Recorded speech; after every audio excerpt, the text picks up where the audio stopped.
Hi, good afternoon. This is Chris Hale again, coming to you live from Chicago. And I wanted to talk a little bit about this question of truth, finding truth. What is truth? Truth is really a relative term. Anybody can find their own kind of truth, and every religion says that they have the truth. And of course, being one of Jehovah's Witnesses, we believe that we had the only brand of truth out there and that everybody else was wrong. And once you start to think like that, then it closes your mind and you're not really open to any other perspectives and you stop learning. You may learn everything about your truth, but you don't learn anything about other universal truths. I mean, for example, the laws that govern the universe, that's some real truth right there. So then what is truth? How does the dictionary define truth? Well, actually, that which is true in accordance with fact or reality. Now, as you know, I'm not a religious man anymore. I'm not a Jehovah's Witness. I have nothing in common with those people anymore because I am a seeker of truth. To me, religion is not synonymous with freedom of thought. It's not synonymous with any kind of freedom.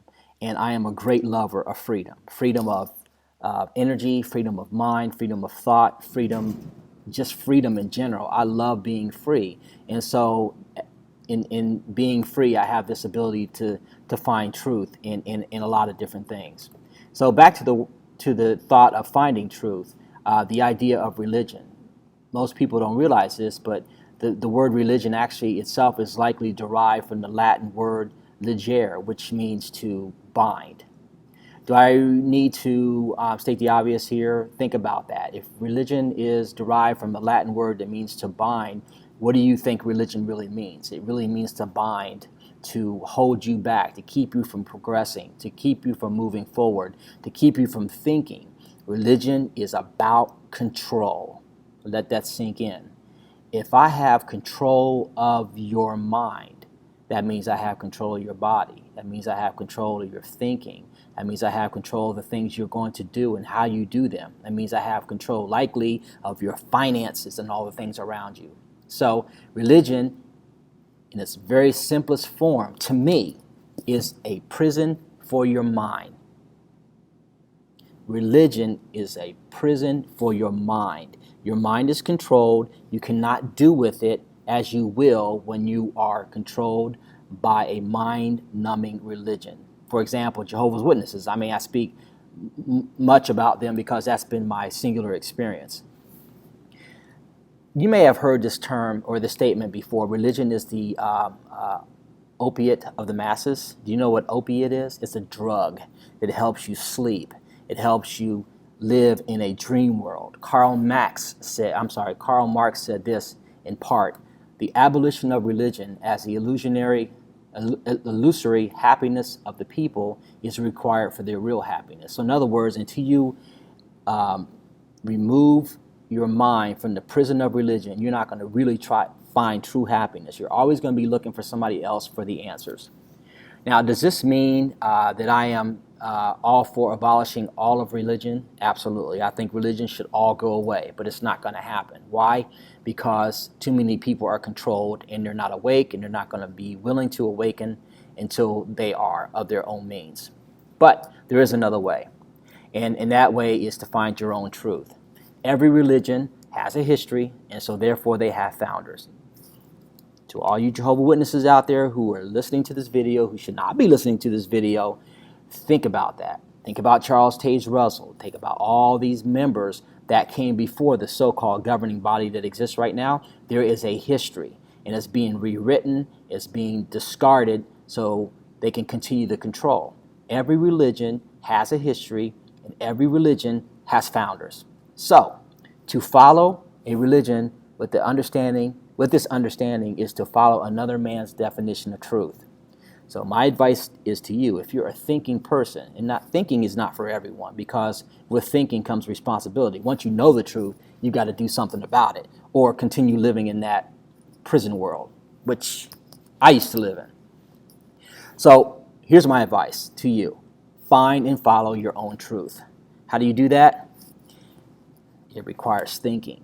It means you have to turn off the radio, the music, you have to put away the books, you have to quiet everything around you, even other people, and you have to think and not be afraid of your own thoughts. I mean, I used to be afraid of my own thoughts. I used to go to bed at nighttime with my iPod in my head because I didn't want to think about things that were going on. I didn't want to face the realities of where I was in my life. I didn't want to face the realities of the fact that I didn't know what was what and what's going on. So what did I do? I looked up. I looked up to the heavens, not because I was looking for God, but I looked at the sun, the moon, the stars, the universe, and all the things that I could see with my naked eye and realized that's truth. There's some truth right there. I know about the laws of physics. I know that what goes up must come down. And I know the sun's going to rise every day, and it's going to set, and there's going to be a moon. And I know that the gravitational pull has certain effects on the earth and things around it. Those are universal truths we know.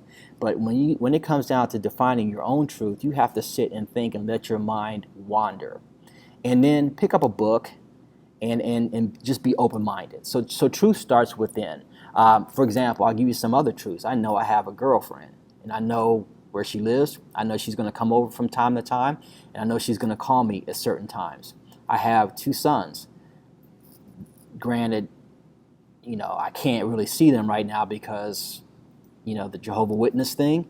I know I have 2 parents. Can't really see them because of the Jehovah's Witness thing, but I know they live, and I know they're doing okay. Those are some truths.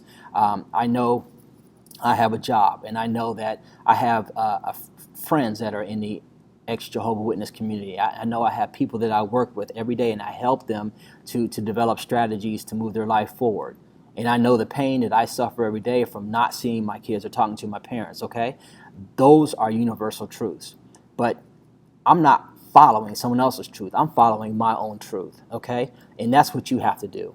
So, unlike being in a religion where someone is telling you what the truth is, I mean, anybody can conjure up some truth. I mean, I can conjure up some truth and write some stuff down and create my own religion, and I promise you, I will have some followers. And to me, truly intelligent people don't follow, they lead. And they create and they find and generate their own truth. That's the only way you can truly live your best life, is live life on your terms. Now, when I say living life on your terms, doesn't mean you're living a selfish, self-centered life. It kind of is, because you're being concerned about your own self, your own welfare, and the people and that of people around you. So don't be misled in thinking that just because you're finding your own truth and you're living life on your own terms that you are living this selfish, self-centered life. If you're not happy and if you're not living your best life, then you can't really help others to live their best life. So, look, if you want to be a person that abides and lives someone else's truth in a religion, that's up to you. But I guarantee you, you're not living your fullest life if you're living someone else's truth. Everybody's got something different. Everybody's got to get something different out of religion. Me, myself, I want my freedom. I prize my freedom. I prize the freedom of my mind. And that's the most important thing for me. So I'm going to leave this here because I could talk about this topic for hours. And I want to generate some more material in terms of helping people find and identify their own truth. And I can't say that I have 100% identified what this truth is for me, but I'm getting closer to it every day. And every day I get closer to it, it becomes easier for me to let go of the past pain or the pain I suffer from the lack of family because of being shunned by my sons and my parents. And finding that truth around me, what's true today, and what I can sink my teeth in today and my heart and my faith in today is what's helping me to live a more productive life. So I'd like to share some more on this topic the next video I make. In the meantime, I encourage you to go home and put on your comfortable clothes, sit in a dark room, no music, no TV, no people, and just think. Lay down and just relax and just think about life. Think about the things that are important to you right now. Don't be so overly consumed about the future, about a God or about Jesus. And does he love you today? Is he going to bless you tomorrow? There is great power within us as individuals. We have an extremely large amount of control over our lives and power. And the only way you realize that is to sit down and just think through it, and to start identifying what your truth is. So with that being said, I'm going to log off, and I'll catch up with you guys another time. Peace out and be easy.